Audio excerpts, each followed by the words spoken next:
Bora, meus amigos, hoje num episódio aqui fantástico, nosso amigo Marcelo Barros, meu amigo Cássio Leandro. Ciência tá on, né? Tem que estar sempre on, né? E ainda mais agora que entramos no 4º mês de programa com um convidado especial, professor que tem um carinho enorme, mas vamos fazer aquela pergunta fácil, né? Aquela do início, Aquela né? do início, aquela que deixa todo mundo tranquilo na hora de responder. Quem é Marcelo Barros? Seja bem-vindo. Olá, não sei a hora que vai ser transmitido, então bom dia, boa tarde, boa noite. Boa noite. Mas muito obrigado pelo convite, conheci hoje o Dr. Alberto aqui, muito feliz por isso. E Cássio, obrigado, cara, você sabe do respeito que eu tenho por você, do carinho que eu tenho por você, e na hora que você me convida eu não fico fora de jeito nenhum. Mas falar de mim é complicado, hein? O cara tem que se auto... É uma pergunta fácil que a gente faz aqui, é igual aquelas de Tiago Dionísio, né? Aquela pergunta, não, quem é Marcelo Barros? Aí? É verdade. Meu medo é fazer uma biografia lá Tiago Dionísio, mas vamos lá. Não, eu me chamo mineiro de sangue nordestino, né? Na verdade, nós somos de Caicó, família de Caicó. Eu nasci em Minas, estou aqui desde 2003, na condição de advogado, trabalhista, militamos na mesma área, né? E sou professor universitário desde então. Passei uma temporada lá na UFRN como professor substituto. Estou no UniRN desde 2005, então já vamos aí com 16 anos de sala de aula só numa mesma instituição. Então mostra que nessa biografia não é uma pessoa muito ruim não, porque manter um vínculo de emprego nesse período todo é complicado. É complicado. Mas vim aqui para bater papo. Eu não sou tão do ciência on, mas também não estou off não. Dá para conversar um bocado com você. Essa foi boa. Foi boa. Mas Marcelo, o que a gente conversa bastante aqui é que a academia está muito distante ainda do público. Né? Não só a ciência, a academia. Nós temos até dificuldade de falar o termo ciência, porque empiricamente o nome ciência está muito distante ainda da sociedade média. E quando a gente traz aqui professores que têm uma bagagem muito forte, traz um cientista, traz um fomentador, traz um empresário na área de tecnologia, quem promove a ciência de maneira direta ou indireta, a gente aproxima da população. Então, quando eu fiz o convite, foi para isso. A gente precisa que Marcelo Barros não fale apenas para os alunos de direito. A gente precisa que Marcelo Barros, como profissional, como cidadão, como um fomentador de qualidade de serviço que tem no Rio Grande do Norte, fale para toda a população. A gente tentar desmistificar essa parte do que é só de academia, do que é da população em geral. Porque se a ciência não entrar na população, ela some, ela se destrói por si só. E a sociedade, se não tiver a ciência dentro de si, ela não evolui. Então, a gente precisa disso. Beleza. Na hora que eu cheguei aqui um pouquinho mais cedo, fiquei batendo papo com o Alberto e falei, poxa, o que eu vou falar de ciência? Até pela minha realidade de advocacia, Alberto. Eu comecei a advogar, eu comecei a estagiar lá na Defensoria Pública Municipal em Itaú de Minas Gerais. Era máquina de escrever, meu velho. Nossa. Era máquina de escrever, um papelzinho carbono, onde se eu errasse uma letrinha eu tinha que fazer tudo de novo. E tinha um computador em casa e eu nunca tive, era daquela internet que fazia... Lembra parecia fax modem, né? Uma ruma de rato dentro da caixa. E aí eu levava para casa o que o meu defensor público pedia que eu fizesse na máquina de escrever e fazia no computador. E depois eu chegava para ele já era um senhor, aí eu falava, doutor, será que não é melhor o senhor tentar trazer um computador aqui para dentro? Vamos conversar com o prefeito. Isso eu tinha 20 anos de idade, 19, sei lá quantos anos eu tinha. E falava, vamos conversar com o prefeito, quem sabe o senhor não consegue um computador, isso que vai avançar a forma do senhor trabalhar. Agora você imagina isso lá em 96, 97, para a realidade de hoje, né? Sim. Então eu passei pela máquina de escrever, teve a época do fax, onde a gente postava uma peça via fax, Alberto, tinha que levar impresso o original em até 5 dias para validar o que você praticou via fax. Eu acho que eu comecei isso. Eu tive fax. Eu acho que eu peguei isso aí bem no início, 2006, quando eu me tornei advogado. 9800 de 99, se eu não me engano, é essa legislação. Eu peguei essa parte aí. E eu pensei que era o poder do fax, agora que ele falou que tá o sofrimento foi grande, então o cara tem que lembrar. E tinha formas de botar um prazo diferente. Na justiça comum, da data que você postava o fax, você tinha 5 dias para apresentar o original. A história a data que saía no facsímiles no canto da página. Na justiça do trabalho era 5 dias após o término do prazo que você teria para fazer o protocolo. Então tinham regras diferenciadas. E vem o processo judicial eletrônico. Quando começa o PJE, Eu falei, você é da área jurídica, não? Eu posso falar bem à vontade assim? Pode, fica à vontade. Pois, e até porque ele só é para o Alberto, mas o público que a gente é Pois é, não sei quem está do lado de lá. Mas, Alberto, chega o processo judicial eletrônico, eu acho que Cássio sempre teve familiaridade com a informática, e eu não tinha tanto, não tenho ainda muito, mas na hora que eu vejo um processo judicial eletrônico, eu falo, meu Deus, quando é que eu vou aprender isso, cara? Quando é que eu vou aprender a manusear um processo? E depois que você pega o jeito, ou seja, você tem um medo inicial de toda inovação. A mudança, né? Toda mudança, ela causa uma rejeição natural. Não necessariamente atrelada à tecnologia. Imagina quando atrelada a ela, quando vinculada à tecnologia. Exato. Eu falava, e se um dia esse negócio der um pau, e se meu computador queimar, como é que eu... Sabe aquele negócio? Eu tinha medo danado. Hoje eu não consigo me imaginar litigando se não for no processo virtual. É verdade. E na faculdade, fazendo esse paralelo com a academia, nós não temos uma ciência, uma cadeira, pelo menos no curso de Direito, destinada ao manuseio de processos judiciais eletrônicos. Eu ainda digo mais, Marcelo. Eu acho que seria muito pobre se tivesse só uma cadeira para falar de tecnologia das ferramentas da justiça. Já seria muito pobre. Eu acho que o que a gente tem que ter na academia é uma disciplina falar de tecnologias do mundo jurídico. Porque do mundo jurídico você tira o mundo processo e você traz para o mundo real, que as milhares de soluções que estão surgindo Brasil afora, ela não tem necessariamente ligação direta com o processo. E ele está resolvendo o problema de muita gente. Então, você ter esse mecanismo de ampliar os horizontes na parte tecnológica, você estaria minimamente andando do lado do que está acontecendo no mundo. E o que eu noto, e foi uma coisa que me afastou da academia em 2017, foi que eu comecei a empreender na área tecnológica e eu não via mudança nenhuma, zero. Alberto, zero. Sabe o que é zero? E eu dava, na época eram três instituições que eu dava aula e estavam discutindo se podia ou não grupo de WhatsApp. Pronto, daí você tira... Caramba. Em 2017, a discussão tecnológica do âmbito jurídico era: pode ou não ter grupo de WhatsApp para fazer isso ou aquilo outro. E eu já estava robótica, programação, o projeto fez ponta andando, a Incubatec, e eu também deve ser um alienado nível hard. Para poder, quando eu dizer isso, não, deve ser besta. Para que isso? Isso não vai dar nada, não. E aí hoje a gente tem a necessidade do quê? De colocar todos esses bacharéis no mercado e não sabe manusear um PJE.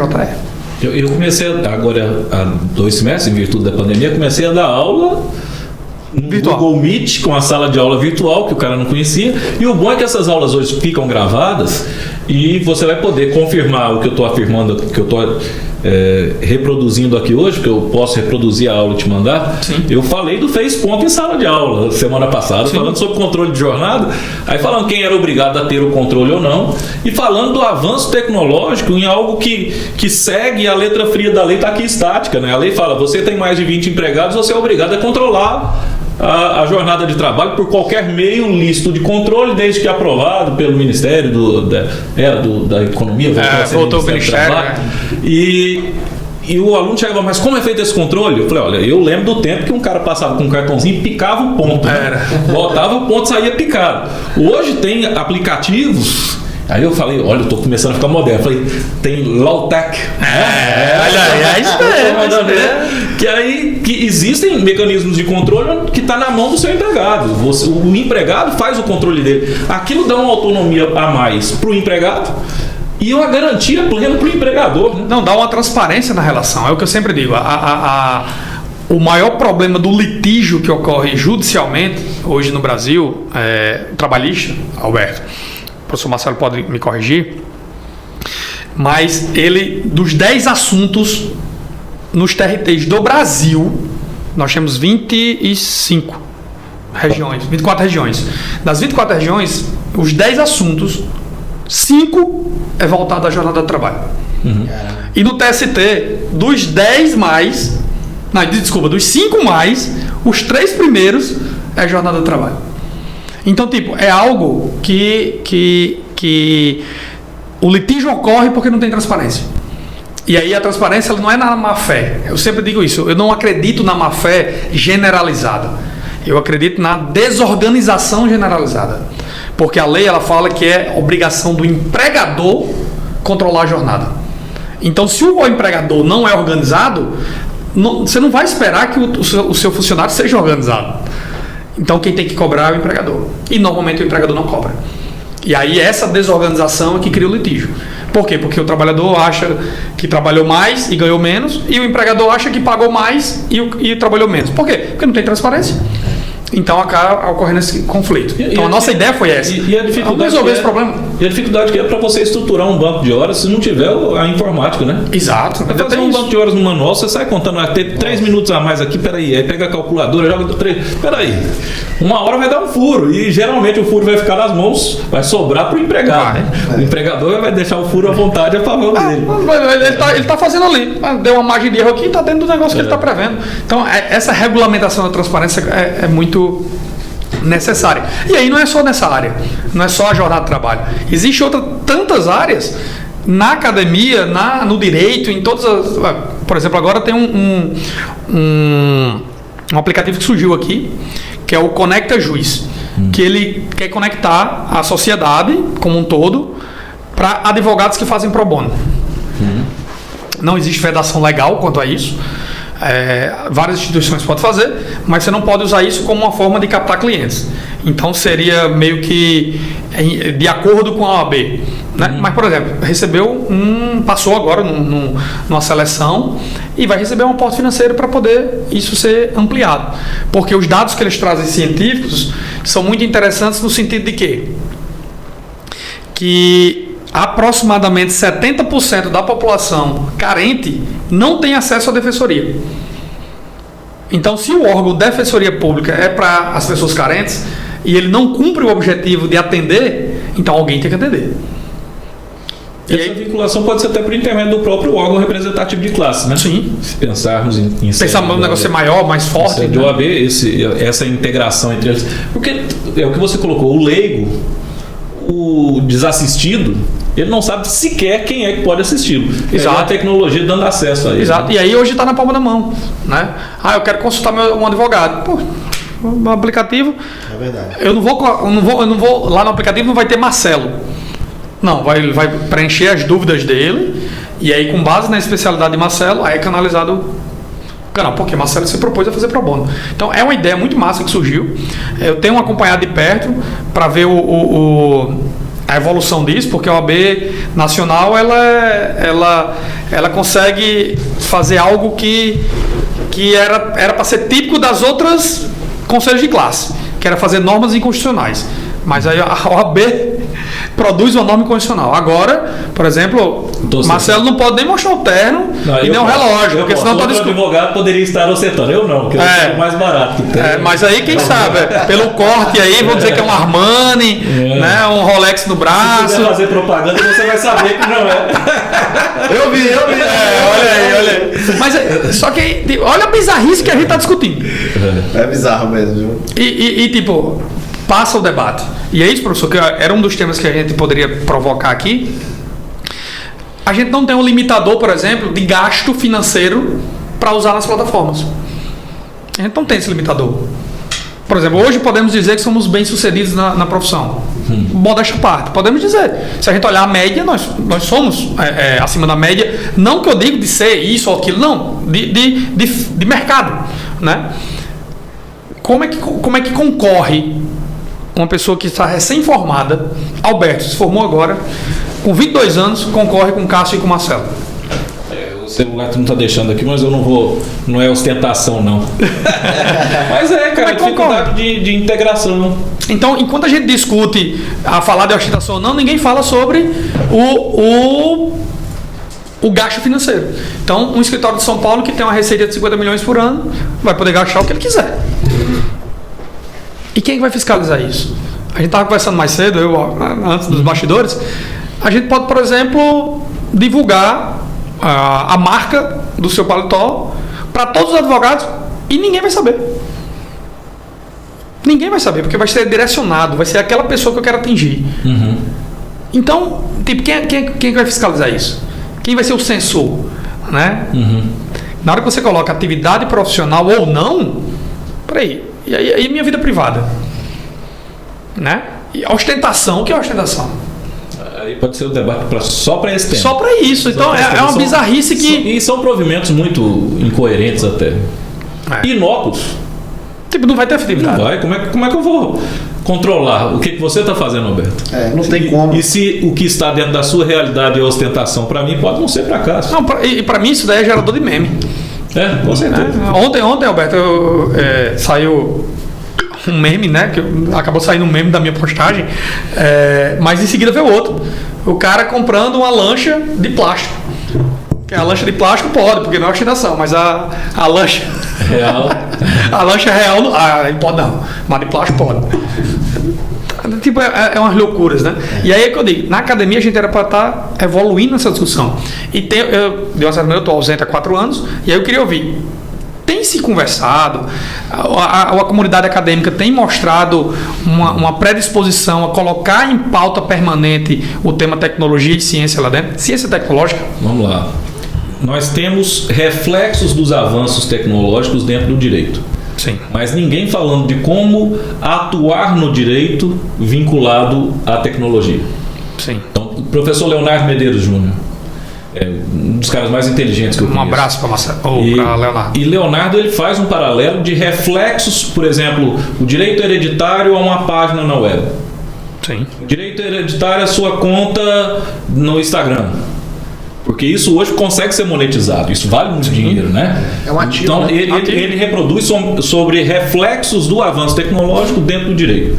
Mas eu não vejo, pelo menos, a atuação profissional de como você, entrando no mercado de trabalho, você poderá interagir com a tecnologia para o exercício da sua profissão. Isso eu não vejo. Pelo menos eu nunca vi nenhum curso de direito. Sim. O curso de direito ainda tem aquela visão muito tradicional do que você tem que ser um exemplo para o seu cliente. Eu me preocupo aquela de como você vai chegar ao seu cliente. Me preocupa que eu entrei em Direito em 2001. Então faz 20 anos, né? 20 anos que eu entrei em Direito. No curso de Direito, me formei em 2006, desde ser um advogado. De lá para cá, faz 20 anos, Alberto, que não tem, por exemplo, uma disciplina de como gerir um escritório. Não há. Gestão de escritório, se você quiser aprender a gerir escritório, ou você vai fazer um curso à parte. A verdade, Cássio, não tem nem estruturação para você advogar. Sim, exato. O curso de direito ele te reproduz normas, fontes de direito, você aprende as fontes de direito, mas você não sabe o que você vai fazer com elas. Raramente você tem um professor que traz para dentro do banco ali da faculdade o que um advogado faria na situação teórica que você está estudando. Então você passa uma situação, problema, como um advogado deveria se portar para...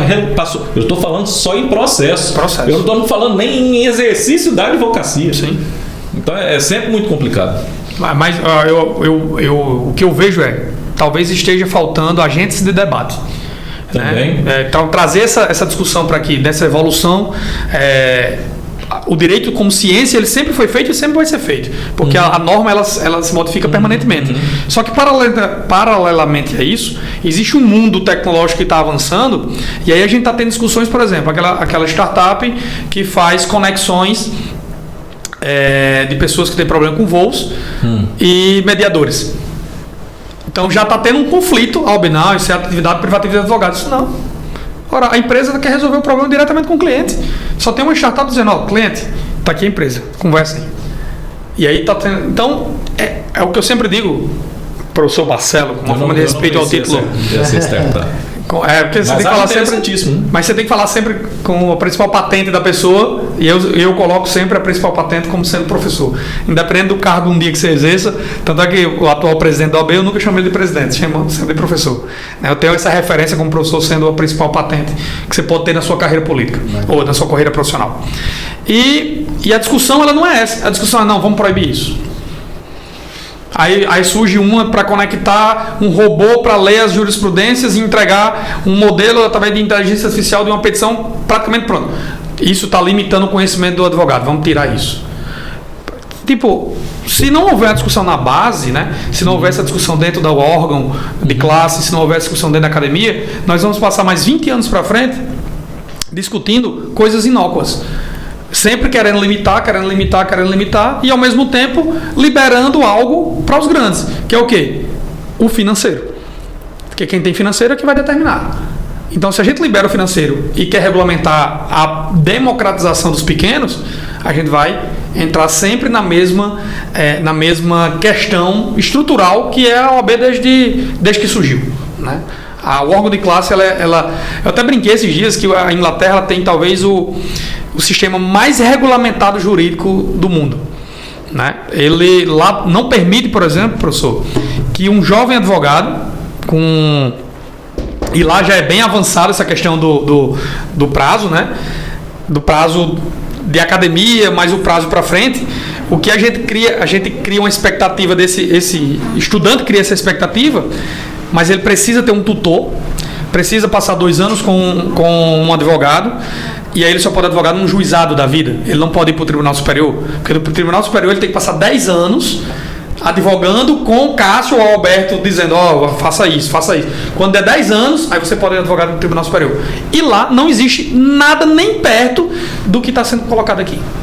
Então é o mundo se acabando e a discussão permanecendo. Bom, e aí, essa questão da Inglaterra, como eu falei, né, não existe regulamentação nesse sentido que a OAB tem. Mas, professor, seria interessante para o jovem advogado que está saindo agora ouvir do professor quais são as expectativas que você tem daqui para frente. O que eu gosto de conversar com gente inteligente é que facilita para a gente ter projetos, né? Eu acho que é necessário. Um dia eu cheguei, minha menina hoje está com 13 anos, ela devia estar com 7 na época, e o meu filho, que tem 23, estava nessa redução também de idade, veio me visitar um dia, a minha pequenininha olha para ele e fala, Guga, faz para mim um canal no YouTube. Aí eu cheguei pro meu filho e falei, pô, isso não dá em nada, isso não é profissão, não vai fazer nada não. Ele falou, pai, aguarda, pai. O senhor vai ver que a profissão do futuro é essa. E aí, na hora que eu paro para analisar isso hoje, fazendo um paralelo com o curso de Direito, como será o advogado do futuro? E se vamos ter um advogado do futuro diferente do advogado de alfaiataria, esse não vai existir, de alfaiataria, que eu falo que gosto de fazer sob medida para o meu cliente. A advocacia bem prestada, ela tem que ter um paralelo com o avanço tecnológico. Isso, as ferramentas de pesquisa de internet, pesquisa de jurisprudência, pesquisa de doutrina, hoje ninguém mais compra um livro físico para dar uma lida no livro. Você tem tudo isso dentro da rede mundial de computadores. E acho que o curso de Direito tem que seguir avançando nessa mesma linha de raciocínio.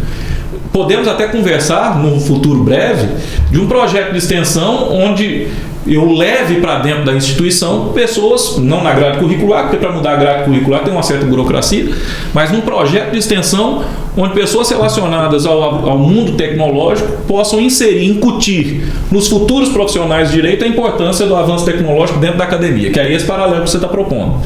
Como que eu posso fomentar a tecnologia num ambiente que é eminentemente teórico? Sim, muito mais burocrático, né? E aí, se você dissemina isso junto ao alunado, porque o alunado hoje faz um projeto de extensão relacionado a quê? A Tribunal do Júri, a normas internacionais, a SOI, a Unicim. Nós temos projetos de extensão interessantes, mas você poder captar lá no banco da academia, você tem alguma ideia de avanço tecnológico fazendo paralelo dentro do direito? Como é que nós vamos produzir isso aqui, fazer a ciência dentro do mundo jurídico? Aqui eu estou pensando e tentando me iluminar também para que a gente possa... E é importante ouvi-los, né? O que é que eles acham disso Pois também. Porque essa molecada sabe muito mais do que eu, cara. Se eu chegar lá para falar que vou dar uma aula de tecnologia, eu estou lascado. Né? Mas se eu chegar lá e falar o que você tem no seu dia a dia, dentro do seu computador, dentro do seu smartphone, o que você tem que acha que dá para fazer um paralelo dentro do direito do trabalho? Eu tenho certeza que vão sair dali inúmeras ideias. E se você conseguir fazer isso num projeto de extensão para ir progredindo a ideia, compartilhando com outros cursos, aí entra a ideia de interdisciplinariedade. Sim. Você traz uma galera do curso de tecnologia de informação para debater com a turma do direito. Eu acho que isso é avanço. Até o próprio professor sair um pouquinho dessa amarra que é o terno e a gravata e perceber que o direito hoje tem outras portas que não só aquelas. Quando nós falamos em empreender, eu estava conversando com o Alberto antes da gente começar o nosso papo. Cara, eu não imaginava como empreender dentro do mundo jurídico, né? Na hora, 5 minutos de papo eu e ele, eu falei, já várias portas começaram a se abrir aqui dentro da cabeça e talvez isso dentro da academia, em projetos de extensão, seria um pontapé. Eu falo muito da bolha, né? A gente vive muito uma bolha profissional própria, seja da academia com alunos de direito, seja advogados. Então, quando a gente começa a ouvir pessoas que são fora da nossa bolha, eles olham pra gente até como um alienígena, né? Esse cara não vê isso tão simples, tão óbvio, né? Então, Alberto, ele ensina aqui todo dia. Por isso que o compartilhar de ideias é interessante. Ele ensina como é que faz a coisa acontecer. Consegue fazer a coisa acontecer. E aí, Alberto? Muita troca, né? Eu acho bacana o professor estar passando isso, o que está no dia a dia ali dentro da faculdade, do ensino. Mas o que você vê hoje com esse modelo que está em transformação nos próximos 5 anos, né? Que está em transformação, você já está com essa cabeça, os seus colegas, como é que tá os outros professores, que, como o Cássio sempre fala, tem uma resiliência às vezes para mudança. O formato, por exemplo, no curso de prática jurídica trabalhista, nós temos uma professora, a professora Andréa, que leva os alunos para a confecção de uma peça prática profissional dentro de um laboratório de informática da instituição. Ah, Marcelo, isso é muito pouco em vista do que ciência está on. Meu amigo, mas é um passo para quem estava até anteontem dentro da caverna. E pensando em termos de expectativa, eu costumo dizer que todo ano, com o avanço da própria vida em sociedade, nós clamamos por novos formatos de cursos de direito. Então, o curso de direito, se fosse seguir o avanço da sociedade, ele teria hoje 8 anos para formatura e não só 5. E certamente cadeiras relacionadas à tecnologia precisariam surgir. Já existe direito digital, já se comenta muito. Sim. Você até coloca um direito digital como uma matéria opcional, mas quando fala em direito digital é sempre os efeitos que o avanço tecnológico gera no direito das pessoas. Sim. E não com a ideia de empreender para trabalhar e fazer acontecer com a tecnologia. Assim, eu convivendo com o Alberto há um tempo e convivendo com outros colegas empresários, a gente nota que a palavra empreender ainda é muito pejorativa. Né? Como aluno eu olhava muito e pensava, empreender, cara, aí sempre vem aquela, empreender o quê? Tem aqui o carrinho do cachorro quente ali em frente da universidade para fazer. Então eu acho que talvez falta no dia a dia os exemplos práticos, né? Peraí, o que é que se pode fazer? Não, pode fazer isso. Então vamos... E às vezes não é com o direito, mas é correlato a ele. Sim. Fez ponto. Programas de gerenciamento de escritórios, programas para acompanhamento de prazos, programas para modernização da sua própria agenda. Você tem a sua agenda. Estou falando de coisas muito simples, mas que já mostram o reflexo da tecnologia diretamente no exercício da profissão. Sem dúvida, sem dúvida. É algo que não tem como, né? É um caminho sem volta. Eu lembro do PJE, Alberto, que ele falou, mas tem um mais recente. Tem uma problemática mais recente que a pandemia fez ainda ganhar um fôlego, que é o PJE Calc, que é poder fazer cálculos judiciais dentro de uma plataforma online fornecida pelo tribunal, para que seja padronizado os cálculos da justiça. E até hoje tem resistência dos nossos colegas advogados que não querem que seja obrigado. Alguns justificam ainda que se eu quiser fazer na ponta do lápis, eu não posso não. Aí vem aquela coisa, a gente tá falando aqui para ir para academia, porque às vezes eu acho que também é questão de formação, né? A formação mais de mente aberta. Mas né? Talvez não só na formação desde a base. Da base. Claro. Porque assim, tem como discutir? Vamos lá, era o processo eletrônico. Eu lembro, nós pegamos essa época, eu peguei o iniciozinho. Roberto, o povo enlouquecia. Era na época ainda que o primeiro juizado de Natal foi na Alexandrina de Alencar com Jaguarari, que era na Estrada de Sá. Foi o primeiro Câmara Cascudo, né? O juizado Câmara Cascudo. Sim. Foi o primeiro virtual. E aí o juizado de Natal ainda era no hotel... Lá no hotel... Antigo Grande Hotel, lá na Ribeira. E a evolução disso... Tipo assim, o pessoal, aí vai ter o chip na carteira que não vai me deixar advogar. A minha intenção era que chegue esse momento. Se você não pagar o chip vai pagar, o chip vai bloquear. Ou se você for punido no tele, você não vai poder advogar. Só que isso há 10, 12, 15 anos atrás, o pessoal ficava com esse temor porque não queria pagar. Porque queria se esconder de alguma coisa, não sei.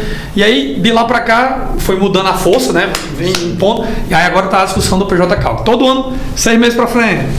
Mais um ano pra frente. Aí vai a pandemia, aí aumentou mais 2 anos. Eu fiz cursos, né, relacionados ao PJ Calc, pra você ver, é o lifelong learning, né? Você tem que estudar para a vida inteira, que você tem que estar se adaptando a isso.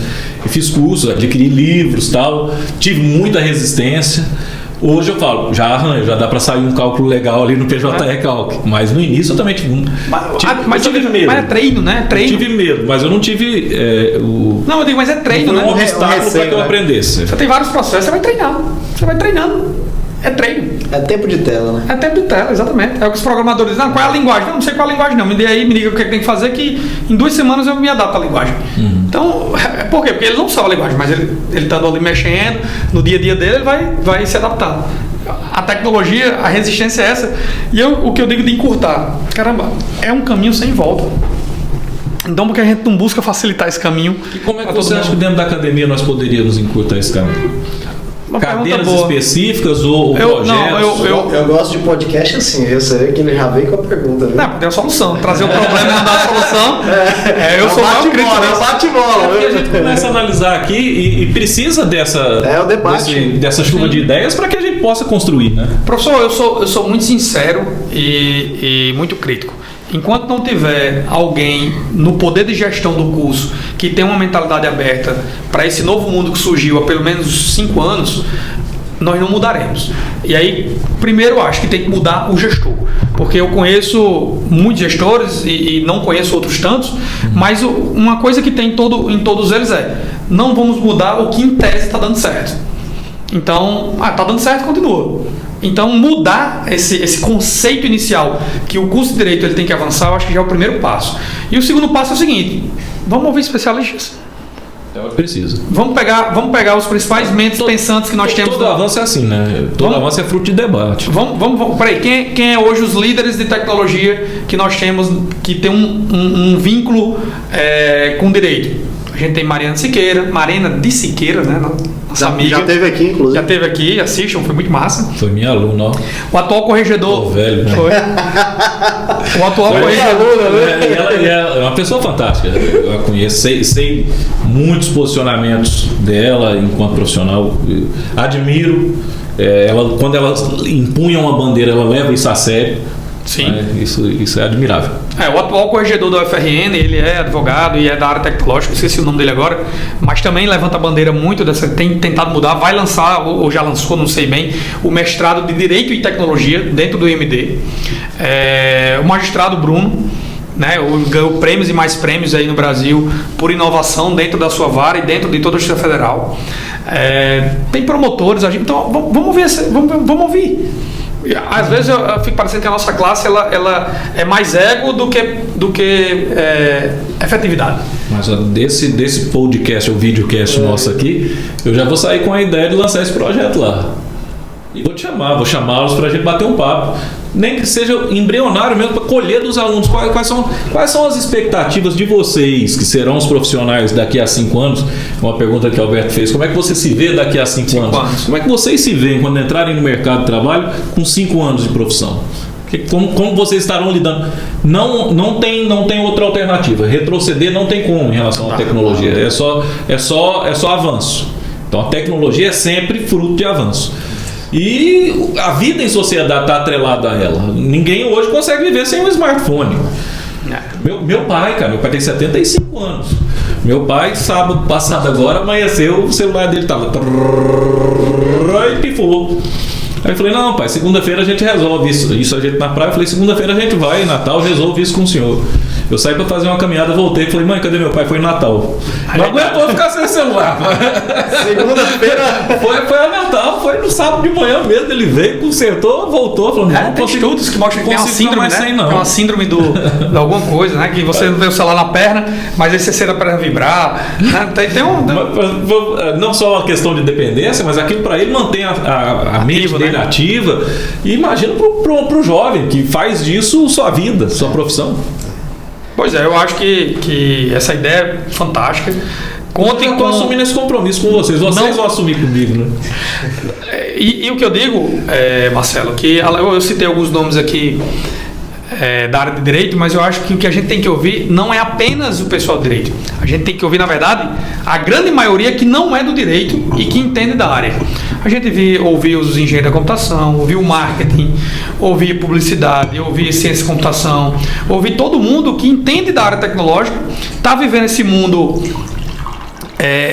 numa velocidade incrível, e o que eu vejo é todo mundo evoluindo e a categoria jurídica devagar. Tipo, você não vê um movimento, você vê uns suspiros. Conhece o Dr. Lucas Bezerra? Sim, Lucas sócio de Caio. Lucas é um cara. Eu converso com ele. Eu gosto de conversar com. Primeiro que eu gosto de conversar com gente mais nova que eu. Gosto de conversar com os velhos, mas para entender da novidade. Na minha cabeça, esse papo que eu tive com ele deve ter uns 2 anos. Aí eu olhava e falava, o que é uma startup? E quando eu vi empolgado o direito das startups, aí um dia eu não aguentei. Falei, Lucas, vamos bater um papo, cara? Me explica aí o que é startup. Não, cara, são empresas pequenas, com um investimento um pouquinho menor e que dá o pontapé inicial para entrar no mercado e aí aquilo vai abrindo, né? Você começa a conversar e você fala, cara, tem tanta coisa perto de mim que eu não sabia que existia. Isso é fantástico. Lucas tá em São Paulo agora, né? Assumiu um canal lá da parte de direitos de startups e foi para São Paulo. Um menino muito bom.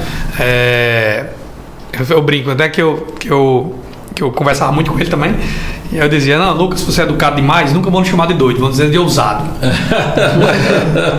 Como você é muito educado, muito certinho, então sempre vão dizer, não, esse menino é doido, não, esse menino é ousado.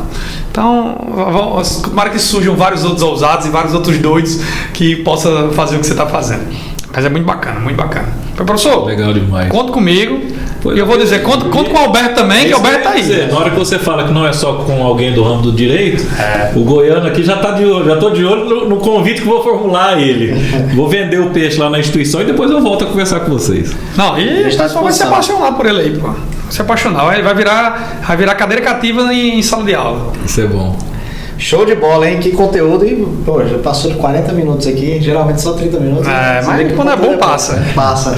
Ó, pessoal, bacana, viu? Obrigado. Eu que agradeço, cara. Uma honra mesmo. Carismático, né? Nosso convidado, né? Muito. Não. Com esse sotaque eu identifico muito, ali pertinho de Goiás. Mas foi muito bacana aí, esclarecendo várias coisas que às vezes a pessoa tem dúvida, e muita gente leiga que assiste nosso canal, que não é só da área da tecnologia, né, da advocacia, e tem na galera do marketing, tem muita gente assistindo, é bem democrático. E obrigado por você ter recebido o convite. Ele veio, nem sabia o que ia acontecer. Falei, e aí, como é que é esse negócio aí? Mas assim é melhor, né? A gente fica mais à vontade. E primeiro, agradecer o convite. E sempre que me convidarem, estarei presente. O próximo a fazer o convite sou eu, então vocês serão os convidados numa próxima oportunidade. E agradecer, Cássio, pela confiança, viu? Pela amizade que eu sei que você tem por mim, do mesmo jeito que eu tenho por você. E pensar o progresso, pensar o futuro, eu acho que isso faz parte do ser humano. O ser humano que quer o bem para a coletividade tem que pensar sempre no que vai ficar para o próximo, não pensar só nele. E eu tenho feito isso desde que entrei na sala de aula. Eu acho que ninguém é professor pensando em ficar rico, não. Então na sala de aula foi sempre pensando no próximo mesmo, sempre pensando o que eu posso fazer para o meu alunado, como é que eu posso contribuir para esse cidadão um dia exercer a profissão dele. E espero estar fazendo isso a contento, e com a contribuição de vocês vamos melhorar um pouquinho mais. Obrigado, viu, pelo convite. Tamo junto. Ó, gostou do conteúdo? Curta aí, compartilha aqui. Qual que é o grupo que é pra jogar? O grupo da família, em vez de dar bom dia, joga o conteúdo do professor Marcelo, que a galera vai gostar mais. Farei isso. No grupo da política, aquela galera fala. Na hora da política. Você joga muito, você joga lá o conteúdo, ó, assiste conteúdo bom aí, vamos fundamentar o que vocês estão falando, né? Exatamente. Não é possível que você vai dar dislike depois de mais de meia hora vendo esse conteúdo, você vai meter o dedão no dislike. Pô, é hater, Ajuda a gente aí a divulgar o canal, porque aqui a gente faz de coração, pensando sempre em você que está assistindo. Brigadão, vai ter mais cara bom aí, viu? Eu sou tubarão, viu? Hoje o sarrafo tá lá em cima, tá, viu? O negócio tá aumentando e tá ficando preocupante pra gente, né? Porque a gente vai começar a passar vergonha aqui, viu, velho? É isso aí, galera. Brigadão, um abraço. Valeu. Valeu.